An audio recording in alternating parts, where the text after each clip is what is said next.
Hello दोस्तों। तो आप सबका एक बार फिर से स्वागत है हमारे इस प्यारे से प्लेटफॉर्म पे।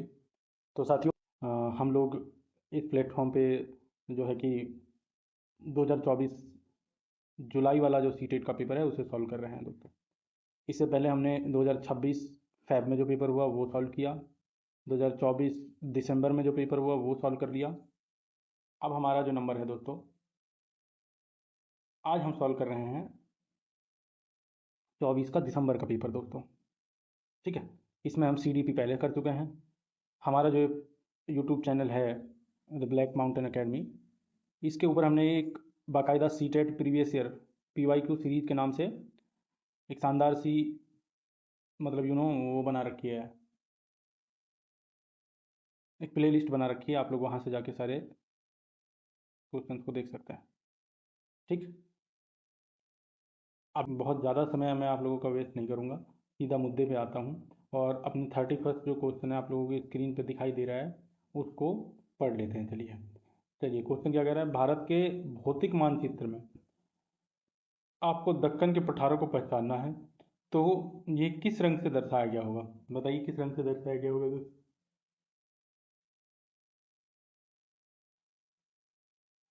किस रंग से दर्शाया गया होगा? क्या वो नारंगी होगा? क्या वो नारंगी होगा? बताओ दोस्तों।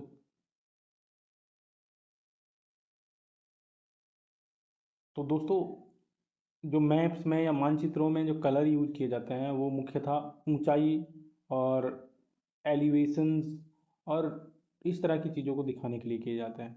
ठीक है। बट इसमें नारंगी रंग का कोई अ, मतलब नारंगी रंग के लिए कोई भी मानक ऐसे डिसाइड नहीं किया हुआ है कि नारंगी रंग इसको रिप्रेजेंट कर रहा है। क्या भूरा रंग है, ब्राउन है? क्या ब्राउन है? क्या ब्राउन है दोस्तों? बिल्कुल ब्राउन है। बिल्कुल यही हमारा राइट आंसर है। कैसे दोस्तों? कैसे? भूरे रंग का प्रयोग पठारों और अधिक ऊंचाई वाले भूभाग को दिखाने के लिए किया जाता है। दक्कन का जो पठार है, पठार प्रायद्वीप भारत का एक विस्तृत ऊंचा पठारी क्षेत्र है। ठीक है, तो ये सही हो जाएगा। तो हमारा जो डेक्कन प्लेटू है, ये एक तरह से ऊंचा जो पठार है प्रायद्वीप भारत की श्रृंखला का। Brown is commonly use to represent plateaus and higher elevated landforms. समझ गए भाई? ठीक। तो ये हो गया। हरा किस चीज़ को दिखाता है दोस्तों? हरा किस चीज़ को दिखाता है? हरा जो है वो लोलैंड्स हो गए, जो लोलैंड्स हो गए दोस्तों। ठीक है, लोलैंड्स हो गए।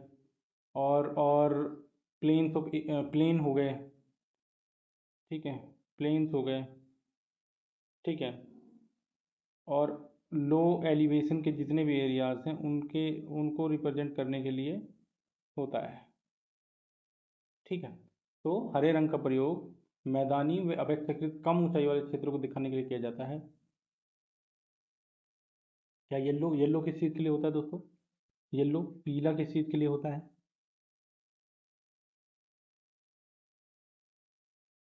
बताओ दोस्तों।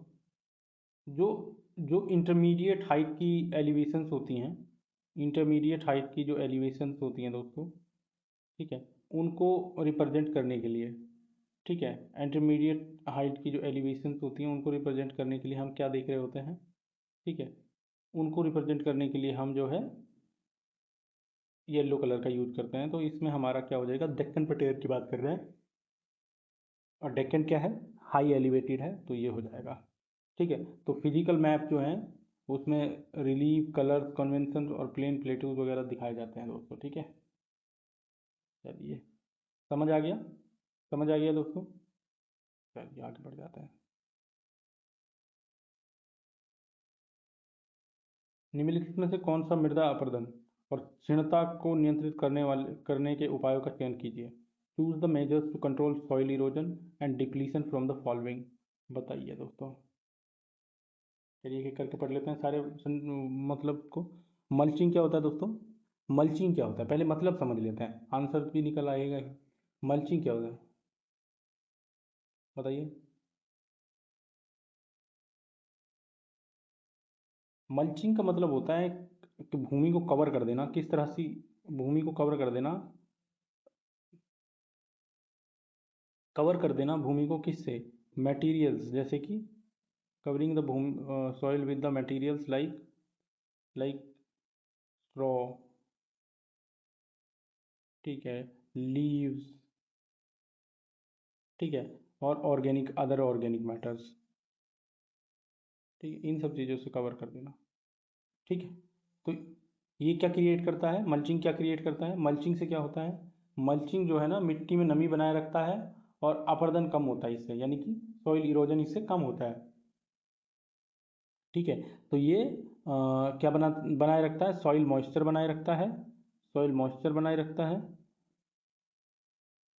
ठीक है, सॉइल मॉइस्चर बना रखता है, और एवोप्रोशन जो होता है मिट्टी में उसको रोकता है, ठीक है, और इरोजन को भी रोकता है, ठीक है, ये काम है इसका। क्या, ओवरग्रेजिंग, तो इससे मतलब हो रहा है, अगर आपका क्या रुक रहा है इससे, अगर इरोजन रुक रहा है तो इट मीन्स कि ये क्या है, मृदा अपरदन और क्षीणता को नियंत्रित करने वाले एक उपायों में से एक है, तो ये सही है हमारा।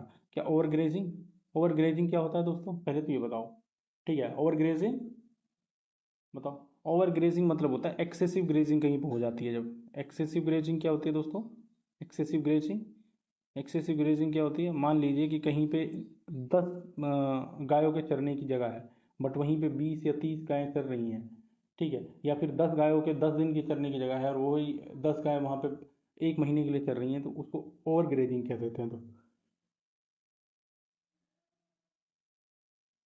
तो जब ओवर ग्रेजिंग होती है तो उससे क्या होता है कि मान लीजिए कि ये घास खड़ी है, ठीक है भाई, मेरी पेंटिंग बहुत गंदी है, जज मत करिएगा, ये घास खड़ी है, तो पहले के दिन तो इतना इतना ऊपर का टॉप जो ग्रीनेस्ट लेयर है वो खा लिया गाय ने, दूसरे दिन इससे नीचे खा लिया, तीसरे दिन इससे, चौथे दिन क्या होगा कि वो जड़ें भी उखाड़ के खाने लगेगी, ठीक है, तो चौथे दिन होगा कि वो जड़ें उखाड़ के खाने लगेंगी, और जैसे ही जड़ें उखाड़ के खाने लगती हैं किसी भी वेजिटेशन के, तो उससे क्या होता है कि सॉइल कमज़ोर पड़ जाती है, सॉइल की जो पकड़ होती है, टेक्सचर जो होता है वो आपस में कमज़ोर पड़ जाता है, उससे क्या होता है फिर, उससे होता है इरोजन, और इरोजन से क्या होता है दोस्तों, इरोजन से क्या होता है, इरोजन से बताओ, इरोजन से,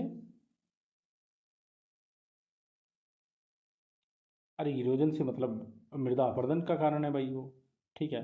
तो ये एक कारण है इसमें, वो पूछा है जो नियंत्रण करे, ये एंटी में काम कर रहा है, तो ये गलत हो जाएगा दोस्तों, ठीक है, इससे तो मृदा अपरदन हो रहा है, इसने पूछा है मृदा अपरदन रोकने वाले वो।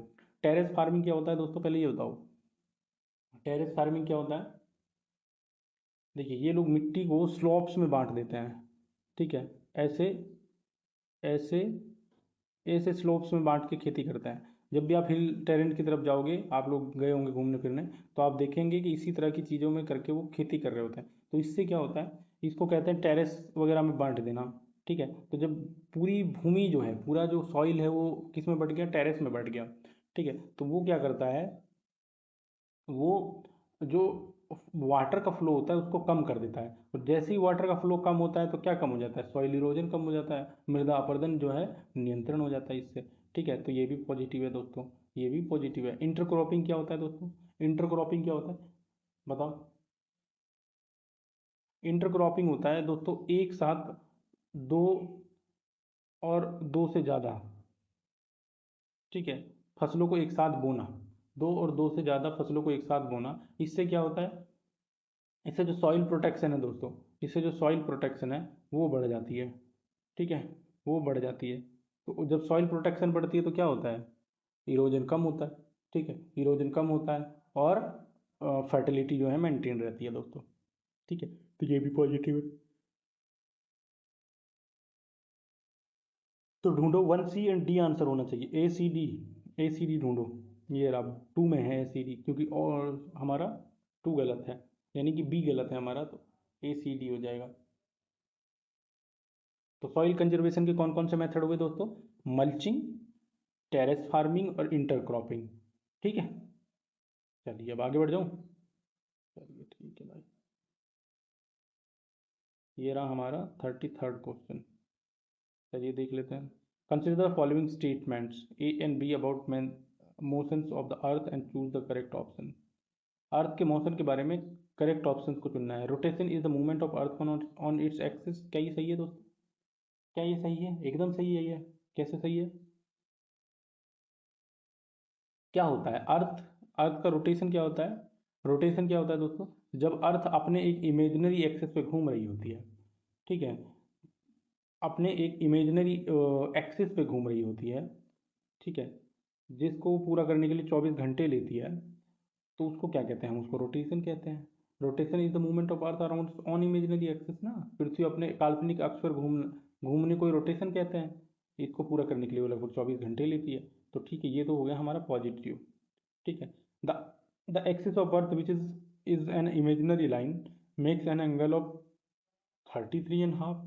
33.5 है क्या? विद इट्स ऑर्बिटल प्लान, क्या ये सही है? क्या ये सही है, बताओ दोस्तों।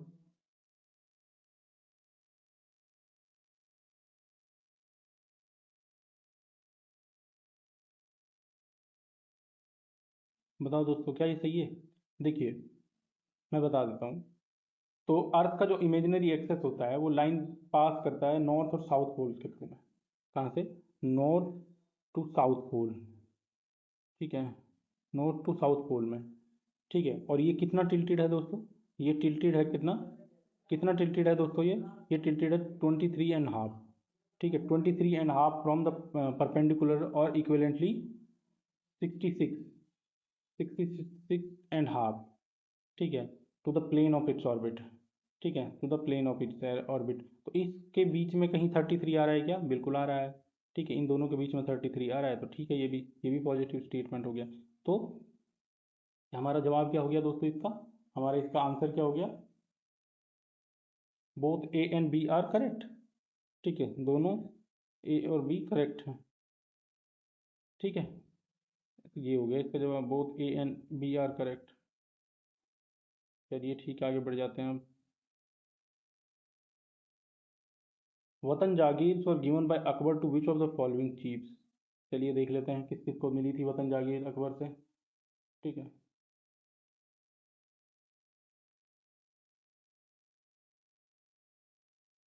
क्या सिखों को मिली थी? क्या सिखों को मिली थी दोस्तों? नहीं, सिखों को नहीं मिली थी दोस्तों। सिखों को नहीं मिली थी क्योंकि ये ज़्यादातर राजपूत लोगों को मिली थी। ठीक है, राजपूत को मिली थी, ना कि सिखों को। तो ये नेगेटिव स्टेटमेंट हो गया दोस्तों। मराठों को मिली थी क्या? क्या मराठों को मिली थी? क्या मराठों को मिली थी? राजपूतों में भी सिसोदिया राजपूत होते हैं जो, ठीक है, उनको ज़्यादा दिया गया था। अच्छा, नीचे भी लिखा भी हुआ है ना, तो ये स्टेटमेंट पॉजिटिव हो जाएगा अपने आप ही। ठीक है, चलिए देख लेते हैं क्या मराठों को मिली थी दोस्तों। बताओ जल्दी से। नहीं भाई, जो वतन जागीर की जहाँ तक बात हो रही है वो पहली इनिशियल फेज की बात है। तो इनिशियल फेज में मराठों को नहीं मिली हुई थी। अकबर के समय तो नहीं ही मिली हुई थी उस वक्त में ना। मराठों का इतना इमरजेंस था बहुत बड़े लेवल पे। तो ये नेगेटिव है ये। ठीक है, सिसोदिया राजपूत मैंने आप लोगों को बता ही दिया। ठीक है, जो सबसे ज़्यादा वतन जागीर राजपूत सरदारों और पृथक वंशानुगुल क्षेत्रों से जुड़ी हुई हैं, अकबर ने अनेक राजपूत शासकों और मुगल राजनीतिक व्यवस्था में शामिल किया। तो ये पॉजिटिव है दोस्तों। ये हमारा स्टेटमेंट पॉजिटिव है। भारतीय मुसलमानों को मिली थी क्या? नहीं, नहीं, ये भी नेगेटिव है। क्यों? क्योंकि हम ज़्यादातर देखते हैं कि इनिशियल स्टेज में राजपूतों और उनके जो सरदार थे उन्हीं को दी गई थी ये। ठीक है, इसमें जो है ना, मतलब इंडियन मुस्लिम जो जनरल कैटेगरी में रखे थे इन लोगों ने, वो नहीं थे। वतन जागीर भारतीय मुस्लिम अमीरों के लिए सामान्य श्रेणी नहीं थी। ठीक है, तो ये ज़्यादातर राजपूतों के पास थी। तो ये नेगेटिव हो गए हमारे तीन, तो एक हमारा पॉजिटिव है, थ्री आंसर हो गया हमारा दोस्तों इसको। ठीक है, तो वतन जागीर होता क्या है दोस्तों? वतन जागीर होता क्या है वैसे? वतन जागीर क्या होता है? वतन जागीर होता क्या है वैसे दोस्तों, बताओ जरा।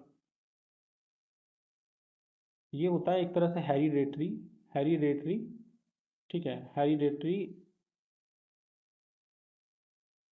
हेरिडेटरी जो है ना, टेरिटोरियल राइट्स होते हैं ये। ठीक है, हेरिडेटरी टेरिटोरियल राइट्स होते हैं भाई ये। ठीक है, और ये किनको दिए गए थे? ज़्यादातर राजपूत को। ठीक, चलिए 35th पे आ जाते हैं अब। Consider the statement A and be about Paramount AC and choose the correct answer. Choose the correct answer. Paramount AC के बारे में बताना है दोस्तों।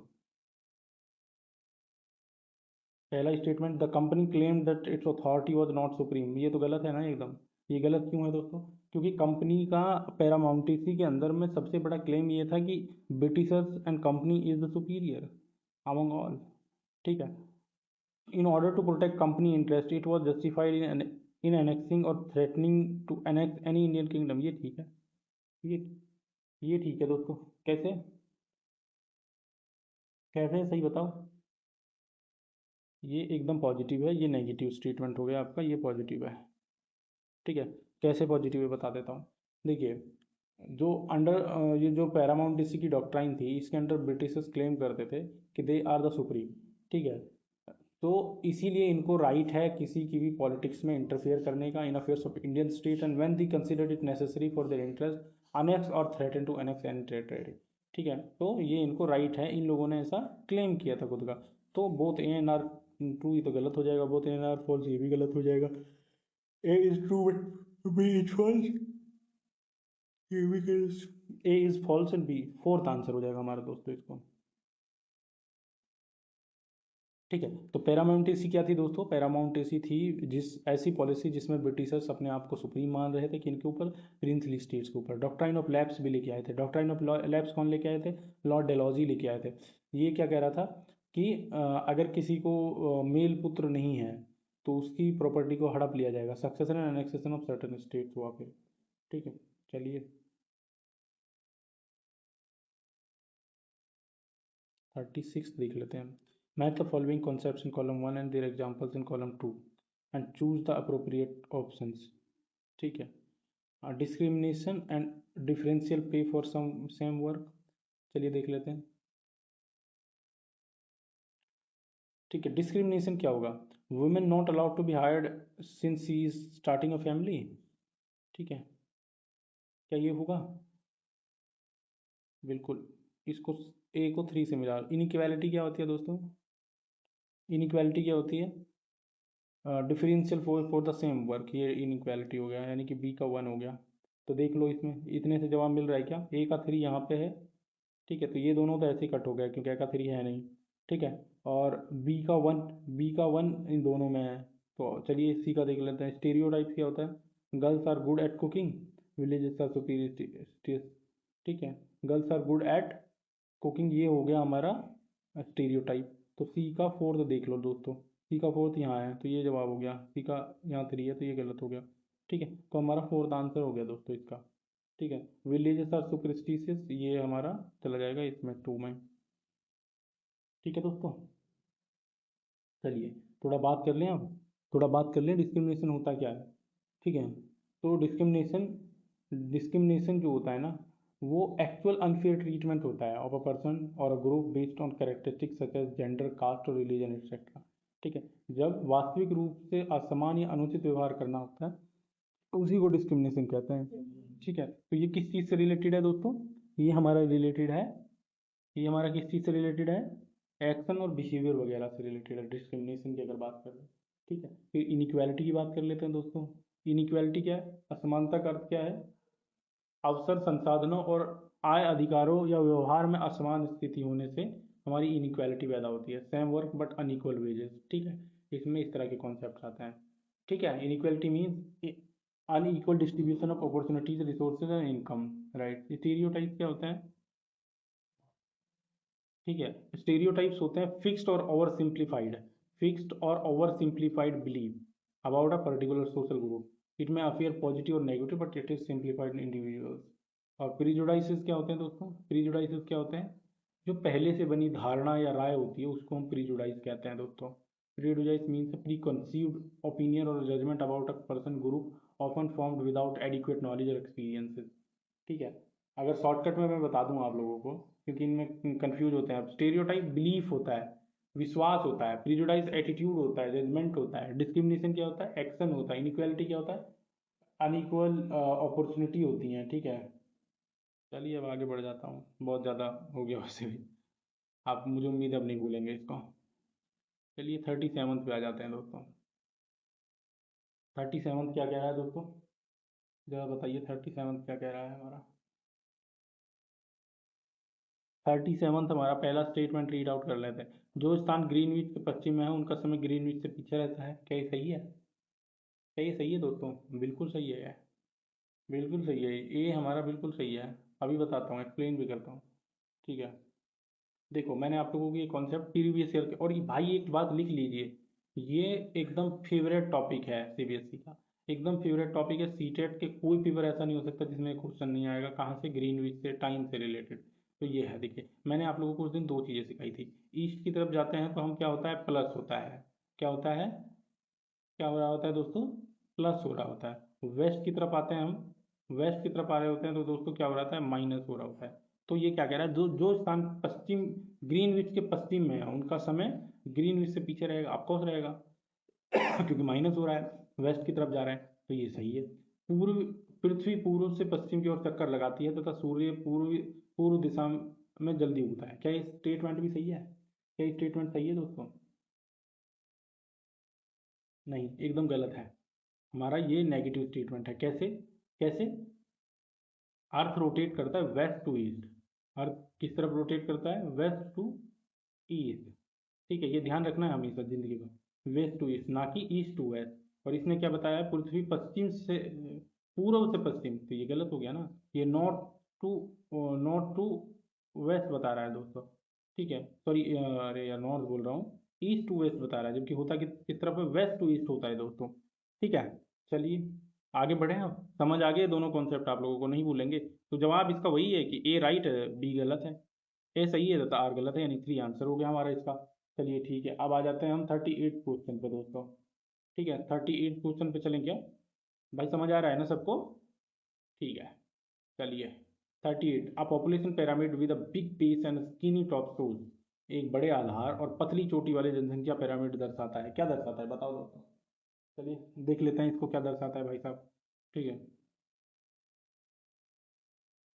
चलिए भाई।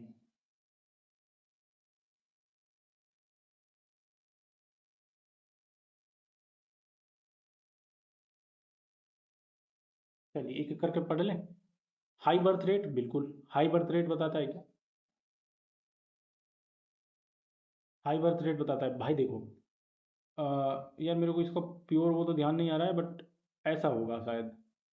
ठीक है, तो ये अगर ज़्यादा है आपका ये बर्थ रेट, ये बताता है कि चिल्ड्रंस ज़्यादा हैं आपके यहाँ, आपके यहाँ बच्चे ज़्यादा हैं, और चिल्ड्रंस कब ज़्यादा होंगे, जब हाई बर्थ रेट होगा। तो ये सही है।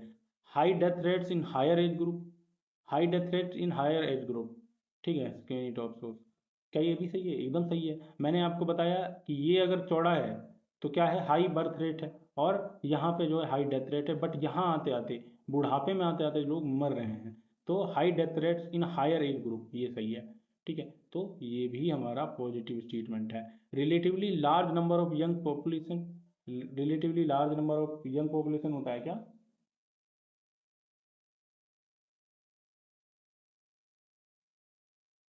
देखिए, ये बचपने के लिए बता दिया, ये हमारा क्या है, यूथ के लिए बता रहा है। तो ये दोनों ही क्या है, चौड़े हैं। तो चौड़े हैं तो वो क्या दिखा रहा है कि, क्या दिखा रहा है वो दोस्तों, कि relatively large number of young population है, बिल्कुल है। ये भी पॉजिटिव है। Large number of death of infants, नहीं। अगर लार्ज नंबर ऑफ डेथ हो रही होती बच्चों की तो क्या होता है, ये सिकुड़ा होता हमारा। तो ये सिकुड़ा है नहीं, तो ये नेगेटिव हो गया। तो यानी कि ए बी सी ढूंढ लो कहाँ है, ए बी सी हमारा टू में है, ये हमारा आंसर हो गया फिर। ठीक है भाई, ठीक है ना दोस्तों? ठीक है, मज़ा आ रहा है? चलिए 39 क्वेश्चन पे आ जाइए अब सब लोग चल के।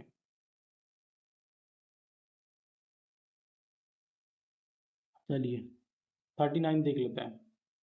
निम्नलिखित युगलों का मिलान कीजिए और उपयुक्त विकल्प को चुनाव कीजिए। चलिए देख लेते हैं। अगन्य सेल, अवसादी सेल, कायांतरित सेल, और मेटामॉर्फिक रॉक्स। ठीक है, सेडिमेंट्री रॉक्स और इग्नियस रॉक। चलिए एक एक करके देख लेते हैं, एक एक करके देख लें। चलिए, इग्नियस रॉक क्या होते हैं दोस्तों? इग्नियस रॉक क्या होता है?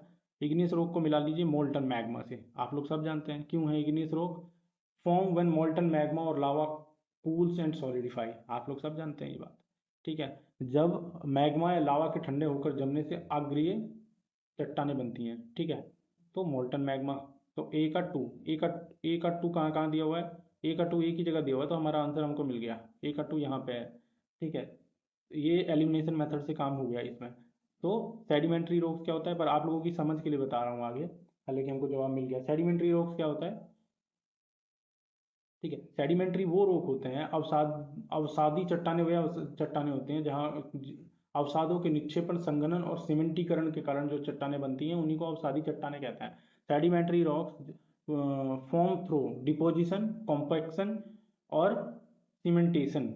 ठीक है, तो देख लो भी ये कहाँ पे, change under great heat and pressure, deposition by wind and water. कौन सा होगा इसका? ग्रेट हीट, ग्रेट हीट वगैरह होगा ना इसका। तो ये रहा हमारा, यानी कि टू का, सॉरी बी का थ्री है क्या, deposition by wind and water. ठीक है, हाँ ठीक है, ये इसका ये होगा भाई, टू का थ्री होगा, deposition by wind and water, सही है।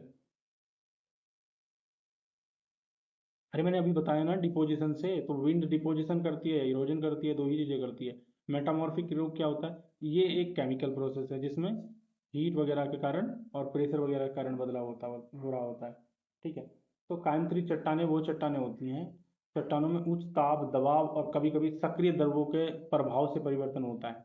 ठीक है दोस्तों, तो ये हो गया हमारा, तो ये हमारा टू आंसर हो गया इसका। एग्जाम्पल्स में लाइमस्टोन का मार्बल हो गया, सेल का स्लेट हो गया, रॉक इसका, ठीक है, मेटामॉर्फिक रॉक का ये रॉक साइकिल, इग्नियस, सेडिमेंट्री और मेटामॉर्फिक। अगर हम इसका वो बनाएं तो इग्नियस, ठीक है, ये इग्नियस हो गया दोस्तों, फिर हमारा सेडिमेंट्री, फिर हमारा सेडिमेंट्री हो गया, और फिर हमारा बचा कुचा जो है मेटामॉर्फिक हो गया दोस्तों। तो ये साइकिल पूरा हो जाता है फिर। चलिए 40 पे आ जाते हैं दोस्तों।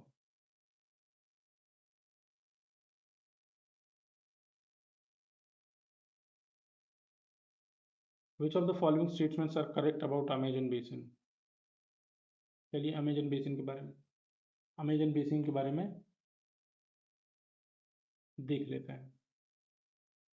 This region is characterize by hot and wet climate throughout the year. क्या ये सही है? एकदम सही है दोस्तों। कैसे सही है? एकदम सही है। कैसे सही है? अमेजन बेसिन भूमध्य रेखा के निकट स्थित है। ठीक है, ये आप लोगों को पता है। Amazon basin lies near the equator and experience an equatorial climate. तो यहाँ पे क्या है? इक्विटोरियल क्लाइमेट है दोस्तों, इक्विटोरियल क्लाइमेट है। ठीक है, इक्वेटोरियल क्लाइमेट है। तो इक्वेटोरियल क्लाइमेट की क्या विशेषता है? यहाँ टेम्परेचर हाई रहता है, रेनफॉल हैवी रहती है, और ये लगभग पूरे साल चलता है। इक्वेटोरियल की क्या है? टेम्परेचर हाई रहेगा दोस्तों, ठीक है, हाई रहेगा, और रेनफॉल भी हाई रहता है पूरे साल लगभग। ठीक है, तो ये हो गया। People practice slash and burn agriculture. क्या ये सही है? क्या ये सही है दोस्तों? बिल्कुल ये भी सही है। कैसे सही है? कैसे सही है ये पूछो अब। ठीक है, traditional communities practice shifting cultivation, commonly involving clearing vegetation, burning it, and cultivating the land for a limited period. ठीक, तो ये सही है दोस्तों। पीपल मेनली ग्रो पेडी। क्या यहाँ पे लोग ज़्यादातर पेडी बोते हैं? यहाँ पे जो मतलब जो ट्रेडिशनल ट्राइब रह रहे हैं वो स्लैश एंड बर्न खेती करते हैं, ये बताना चाह रहा हूँ मैं। पीपल मेनली ग्रो पेडी, क्या पेडी बोते हैं लोग? जी बिल्कुल, ये भी हमारा सही स्टेटमेंट है, सही स्टेटमेंट है। तो जहाँ परिस्थितियाँ स्थायी खेती के लिए अनुकूल हैं वहाँ कस्बा, जैसे कसावा, ठीक है, वहाँ पे क्या होता है, जैसे क्रॉप सच एज टोपियोका, टेपियोका, अनन्नास और शकरकंद जैसी फसलें भी महत्वपूर्ण रूप से यहाँ इस क्षेत्र में उगाई जाती हैं दोस्तों। Artifacts and helicopter are also use for reaching various places in the basin. नहीं, ये गलत है, ये गलत है। तो अमेजन बेसिन के बारे में आप सब जानते हैं कि यहाँ का ट्रांसपोर्टेशन सिस्टम बहुत डिफिकल्ट है, ज़्यादातर रिवर्स के थ्रू होता है, रिवर्स के थ्रू होता है दोस्तों, हेलीकॉप्टर वगैरह और एयरक्राफ्ट वगैरह के माध्यम से नहीं हो रहा होता है। ठीक है, ठीक है, तो ये हमारा गलत हो गया। तो ए बी सी ढूंढ लो भाई, अब कहाँ है? ए बी सी फर्स्ट में है, तो फर्स्ट हमारा आंसर हो गया इसका दोस्तों। चलिए ठीक है, चलिए भाई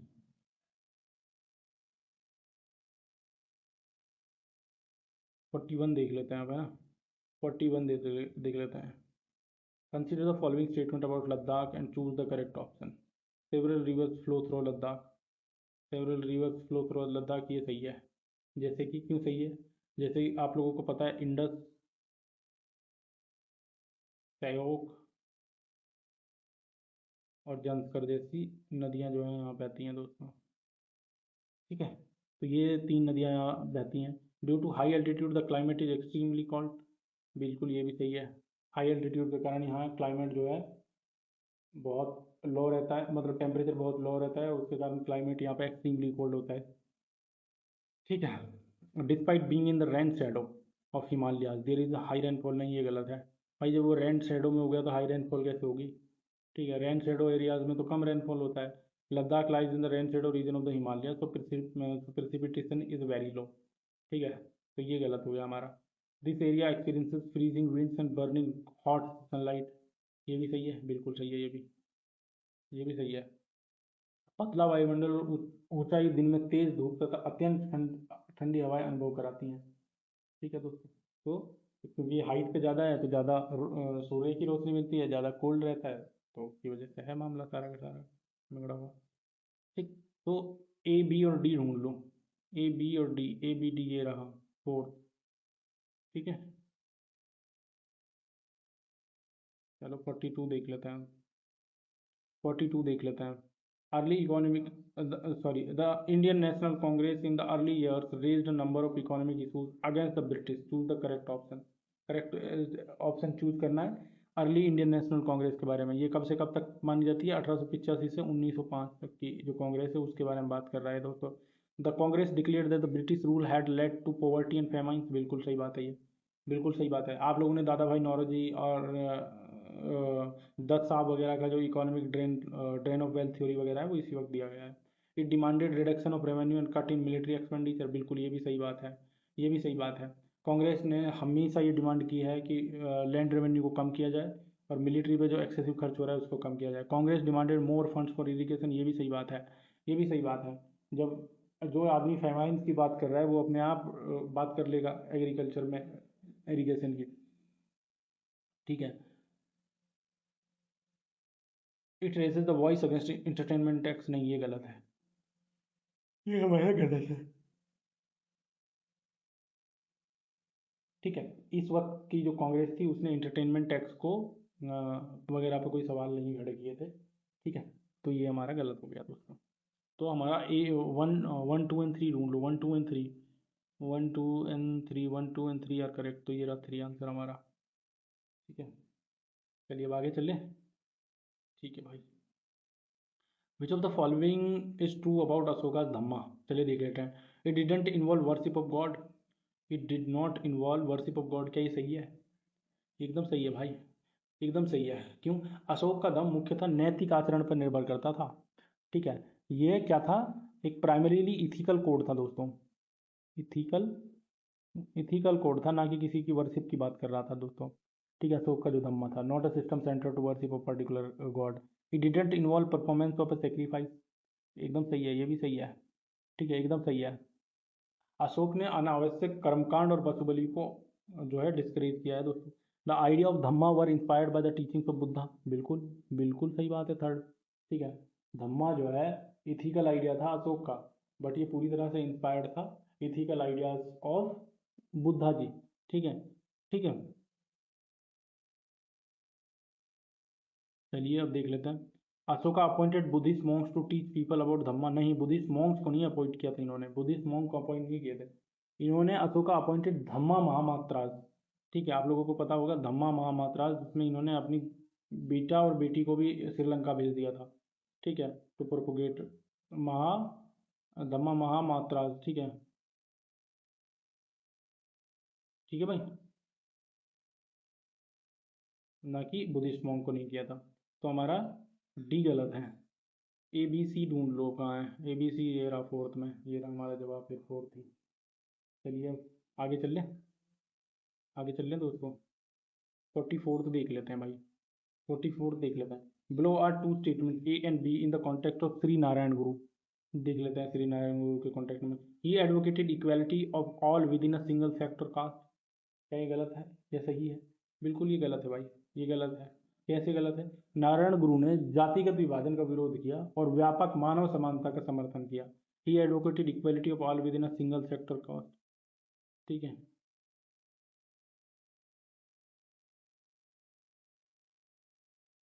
ठीक है, तो ये जो कह रहा है ना कि all within a single sect, ठीक है, ठीक है, ये गलत है, यहाँ पे गलत हो जा रही है स्टेटमेंट। ठीक है, he inspired all of them to have faith in all gurus. ठीक है, ये सही है। ये सही है क्या? नहीं, ये भी गलत है। ठीक है, उनका प्रसिद्ध संदेश एक जाति, एक धर्म, एक ईश्वर था। सभी गुरुओं में विश्वास करना उनका मुख्य सिद्धांत नहीं था, तो ये भी गलत हो गया।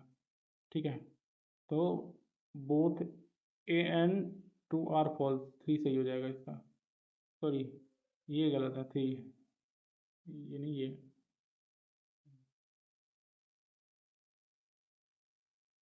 चलिए 45 देख लेते हैं दोस्तों। अति match the following in the context of people and objects in ancient times and choose the appropriate option. चलिए देख लेते हैं। चलिए, क्या है ये? Berry Gaza. बेरी गाजा मोहरे लगे वाले लाल चमकदार बर्तन थे क्या? बिल्कुल, ये स्टेटमेंट सही है। ठीक है।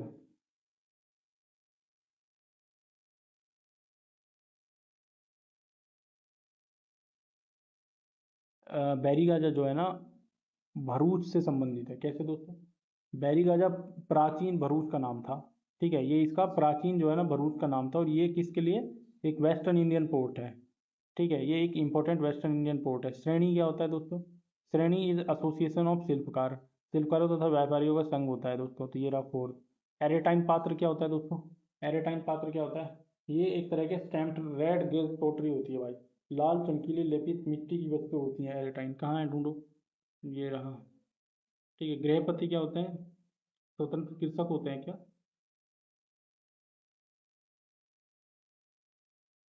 बिल्कुल। तो ये है। तो ढूंढो।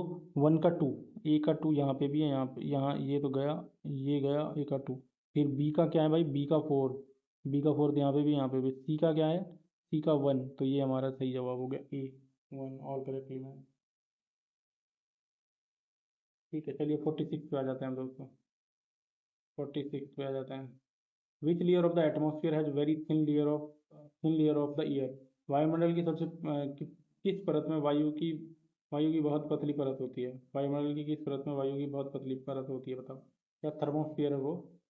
क्या वो एग्जोस्फियर है? क्या वो स्ट्रेटोस्फियर है या मेजोस्फियर है? बताओ दोस्तों। चलिए एक एक करके डिस्कस कर लेते हैं। थर्मोस्फियर। देखिए, यहाँ पे जो ईयर होती है वो तो थिन होती है दोस्तों। ईयर जो है यहाँ पे वो तो थिन होती है। ठीक है, यहाँ पे एयर तो थिन होती है, बट ये क्या है ना, आउटर मोस्ट एटमोस्फेरिक लेयर नहीं है। इसने दो बातें बोली हैं, which layer of the atmosphere has very thin layer of the year. ठीक है। ठीक है, वायुमंडल की किस परत पे वायु की बहुत पतली परत होती है? ठीक है, विच लेयर? तो एटमोस्फेयर एक्सट्रीमली थिन लेयर है, बट ये आउटर मोस्ट नहीं है। एग्जोस्फियर। एग्जोस्फियर। ठीक है, तो यहाँ पे सबसे थिनेस्ट होती है दोस्तों। यहाँ थिन होती है, तो यहाँ थिनेस्ट होती है। ठीक है। ठीक है, तो ये टू हमारा सही जवाब हो जाएगा। और ये आउटर मोस्ट भी है दोस्तों। ये आउटर मोस्ट भी है। ठीक है, और स्ट्रेटोस्फियर की बात कर लें। स्ट्रेटोस्फियर जो है, ये वो लेयर है जिसमें ओजोन परत है हमारा। ओजोन परत है हमारा। और यहाँ पे जो ईयर होती है वो डेंस होती है दोस्तों। डेंस होती है compare to troposphere and exosphere. Mesosphere क्या है दोस्तों? ये वो लेयर है जहाँ पे मोस्टली मेट्योर्स बर्न करते हैं। मेट्योर्स बर्न होते हैं। ठीक है। ठीक है दोस्तों, चलिए टू हमारा सही आंसर हो गया। चलिए अगला question. Who coin the phrase unity in diversity? Who coin the phrase unity in diversity? तो इसका पंडित जवाहरलाल नेहरू हो जाएगा। ठीक है, इसका पंडित जवाहरलाल नेहरू हो जाएगा। ठीक है।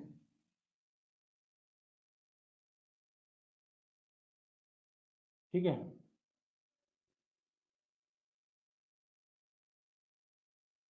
चलिए। तो जब जवाहरलाल नेहरू जी बात करते हैं भारत की डाइवर्सिटी की, इंडियाज डाइवर्सिटी, तो वो ये इस कॉन्सेप्ट को देते हैं। मोहनदास करमचंद गांधी जी। ठीक है, ये एक बड़े भक्त थे कम्युनल हार्मनी के और यूनिटी के। बट यूनिटी डाइवर्सिटी इन्होंने नहीं दिया था, सुभाष चंद्र बोस, सुभाष चंद्र बोस, ठीक है, सुभाष चंद्र बोस भी नेशनल यूनिटी के लिए काम किए हैं, बट ये जो फ्रेज है वो इनसे रिलेटेड नहीं है। तो सरदार वल्लभ भाई पटेल, आप यहाँ पे कंफ्यूज नहीं होंगे, ठीक है, ठीक है, यहाँ पे आप कंफ्यूज क्यों होंगे मुझे पक्का से पता है।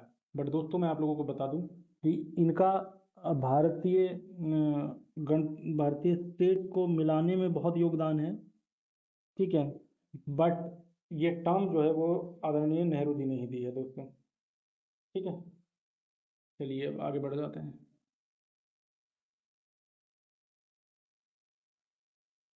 Which of the following statements is or are true about technological development in a temple construction from the 12th century?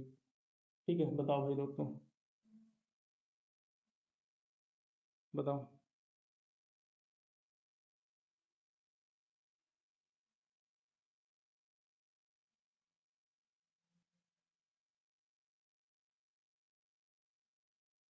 चलिए पढ़ लेते हैं जल्दी से।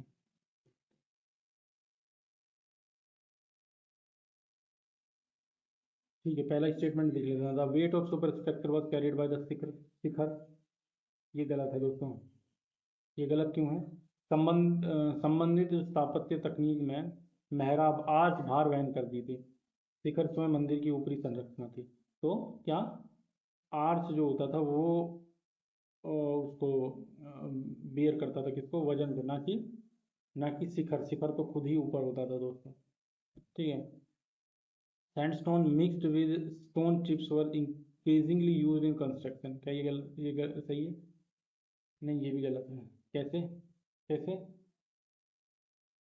कैसे गलत है? देखिए, जो नया मटेरियल यूज हो रहा था वो high quality limestone cement mixed with stone chips होते थे, ठीक है, जो कि हार्ड कंक्रीट का वो बनाता था, नॉट ना कि सैंडस्टोन का, ठीक है।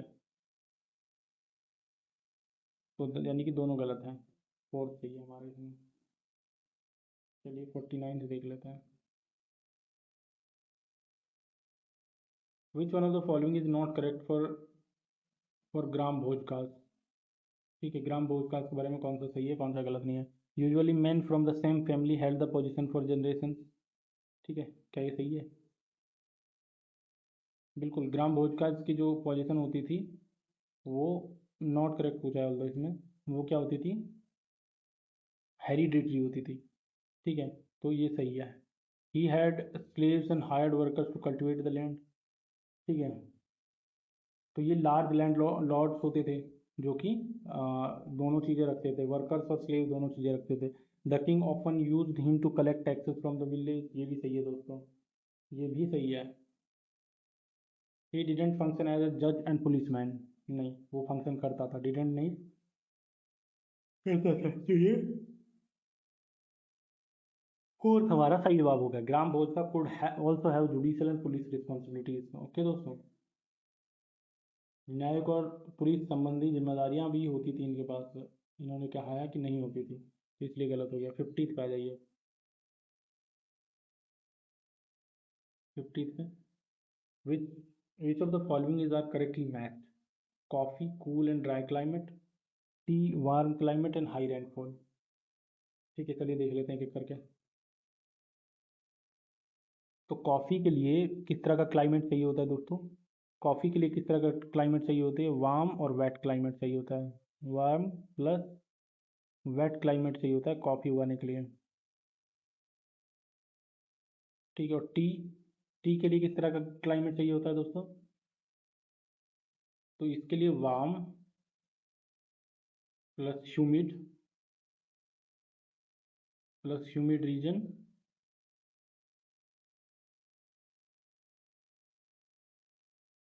Plus plus high rainfall and well drained soil, plus high rainfall, ठीक है दोस्तों। तो ये होता है warm climate and high rainfall, ये तो है यहाँ पे, तो बी, बी सही है दोस्तों इसलिए। और कूल एंड ड्राई क्लाइमेट ये गलत है दोस्तों, यहाँ तो वार्म क्लाइमेट चाहिए, तो कॉफ़ी का वाला गलत है, यानी कि ओनली बी सही हो जाएगा, करेक्ट हो जाए ना, ओनली बी, ठीक है।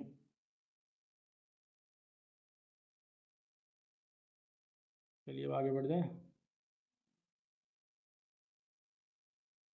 The category erstwhile princely state was applicable to.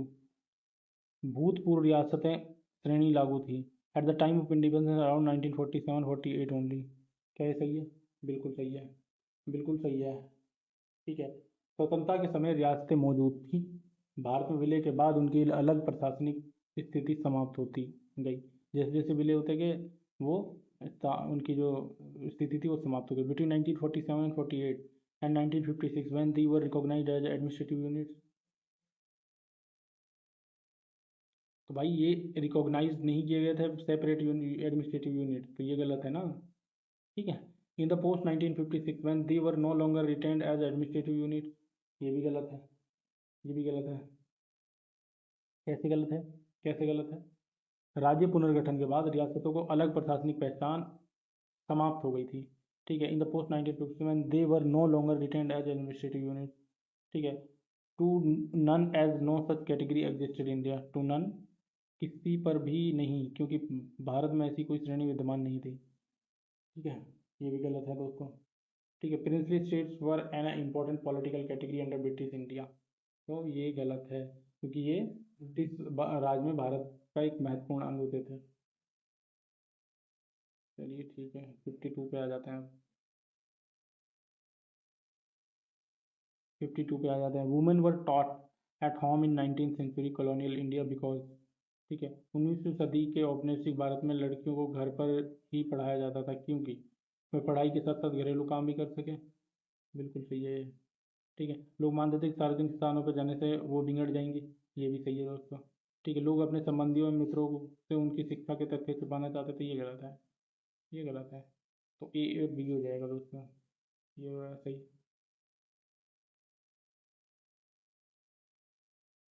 अब इसमें यार एक्सप्लेन करने जैसा कुछ नहीं है दोस्तों। ये कॉमन सेंस का सवाल था, आप सॉल्व कर सकते थे इसको।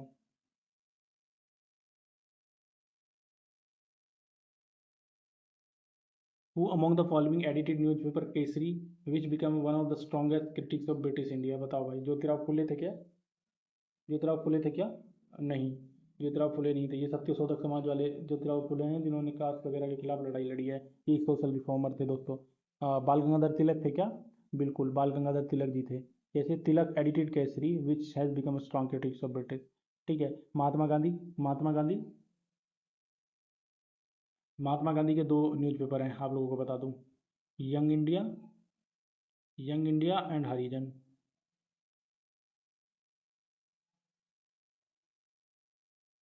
ठीक है। चलिए अब।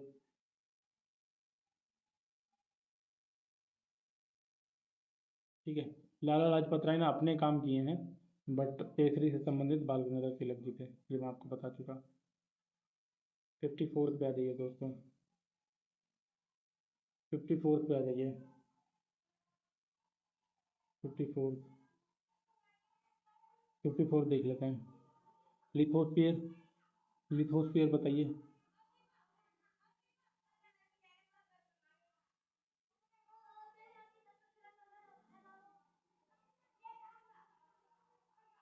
लिथोस्फीयर में क्या होता है? Lithosphere is a solid outer part of earth consisting mainly of rocks and minerals.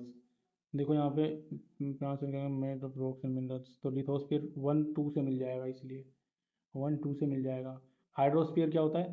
Plant and animal kingdom, various sources of water. Hydrosphere हो गया। बी का 3 हो गया, यानी कि sources of water. Hydrosphere include ocean, rivers, lakes and ground water etcetera. जलमंडल में महासागरीय नदियाँ, झीलें, भूमिगत जल आदि शामिल है दोस्तों। ठीक है। एटमॉस्फेयर। एटमॉस्फेयर में क्या इंक्लूडेड है दोस्तों? ठीक है। इसमें थिन एयर इंक्लूडेड हो जाएगा एटमॉस्फेयर में। ये रहा। सी का फोर्थ। सी का फोर्थ। बायोस्फीयर। बायोस्फीयर में प्लांट एंड एनिमल किंगडम आ जाएगा दोस्तों। ठीक है, तो देख लो। 1 का 2 एक ही जगह हुआ है, तो ये तो एलिमिनेट हो गया है यहीं पे दोस्तों। ठीक है।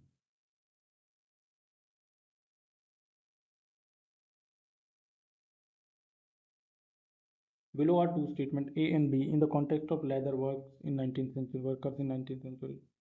पहले विश्व युद्ध के दौरान सेना के लिए जूतों की जबरदस्त मांग पैदा हो गई। पहले विश्व युद्ध के बाद जूतों की जबरदस्त मांग पैदा हो गई, एकदम सही स्टेटमेंट है दोस्तों ये। ठीक है, सामान्य जातियों के गरीब लोगों ने इस अवसर को देखा और सेना हेतु जूते आपूर्ति के लिए तैयार हो गए। ये भी सही है, ये भी सही है दोस्तों। तो दोनों स्टेटमेंट सही हैं। ठीक है, चलिए आगे बढ़ जाते हैं थोड़ा सा।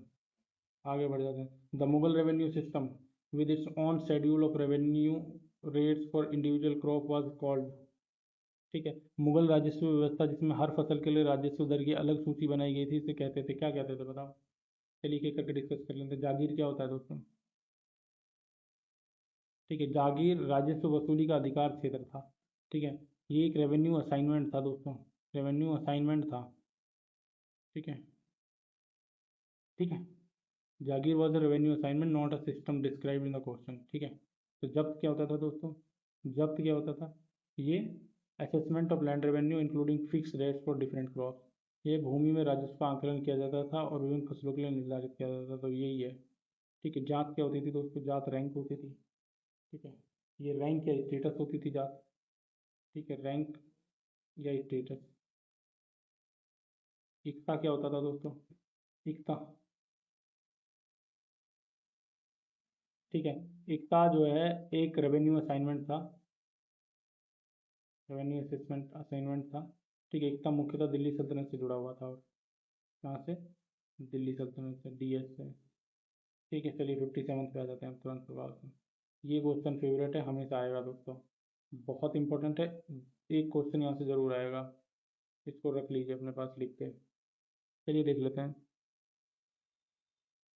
चलिए देख लेते हैं क्या कह रहा है। भारत में केंद्र सरकार कार्यालयों के खुलने का समय सुबह 9 बजे होता है। ये हमेशा रिपीट कर रहा है, पिछले 3 पेपर करा चुका हूँ, तीनों में रिपीट हुआ है 9 बजे। ठीक है, 9 बजे खुलता है। तो चेन्नई के पास क्रमश 80 डिग्री पूर्व देशांतर तथा ईटानगर के पास 92.45 पूर्व देशांतर के पास स्थित केंद्रीय सरकारी कार्यालयों के खुलने का स्थानीय क्रमश क्या होगा। चलिए देख लेते हैं। तो चेन्नई के पास 80 डिग्री, चलिए देख लेते हैं। तो पहले तो ये बता दूं मैं आप लोगों को, चलिए कुछ चीज़ें बता देता हूँ कि 1 degree latitude equal to 4 minute. और ईस्ट की तरफ क्या होता है, ईस्ट की तरफ जाएंगे तो प्लस होगा, और वेस्ट की तरफ जाएंगे तो क्या होगा, माइनस होगा। चलिए गिन लेते हैं इनको। आई एस टी क्या है दोस्तों, आई एस टी कितना है, 82 डिग्री एंड 13 इंच। ठीक है ना। ठीक है, तो चेन्नई का देख लेते हैं अब, चेन्नई का देख लेते हैं। चेन्नई 80 डिग्री वाला। ठीक है, तो देख लेते हैं दोस्तों, होता क्या है, 82 डिग्री 30 इंच में से कितना माइनस कर लूँ, 80 डिग्री माइनस कर लो दोस्तों। तो क्या आया, 2 and 3, 2 and 3, 2 डिग्री 30 इंच आया है ना, 30 इंच आया। तो इसको मल्टीप्लाई कर लो किससे, इसको मल्टीप्लाई कर लो किससे भाई, अभी तो बताया, 4 से। 4 से इसको मल्टीप्लाई करेंगे तो लगभग 10 मिनट्स बिहाइंड आएगा, 10 मिनट बिहाइंड आएगा। ठीक है, 10 मिनट बिहाइंड मतलब 8:50 पे लग जाएगी यहाँ पे। तो ये 8:50 ढूंढ लो इसका, 8:50 ये रहा। ठीक है, 8:50 ये रहा। अब देख लेते हैं 92 45 को, 92 45 में से 92 डिग्री 45 इंच में से माइनस कर लो 82 डिग्री 30 इंच। ठीक है, 5 1 और और ठीक है, कितना हो रहा है, 10। ठीक है, ठीक है ना दोस्तों। अब इसको मल्टीप्लाई कर लो 4 से, कितना हो रहा है, कितना हो रहा है, लगभग 41 मिनट आएगा, 41 मिनट आएगा। तो 41 मिनट प्लस कर लो, यानी कि 9:41 हो गया दोस्तों। ठीक है, ये रहा, ये लो आंसर। समझ गया ना भाई, समझ गया ना, आप तो नहीं दिक्कत करोगे।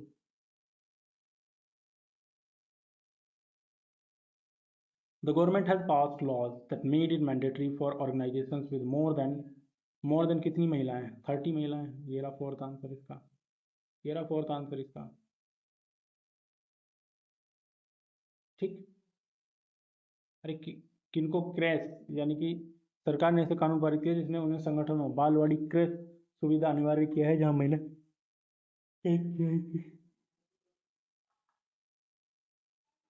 महिला कर्मचारियों की संख्या 30 से अधिक हो। ठीक है,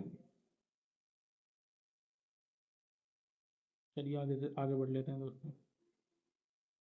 The rocks that were formed 3 million years after the earth was formed is considered as the youngest rock in the world. बताओ।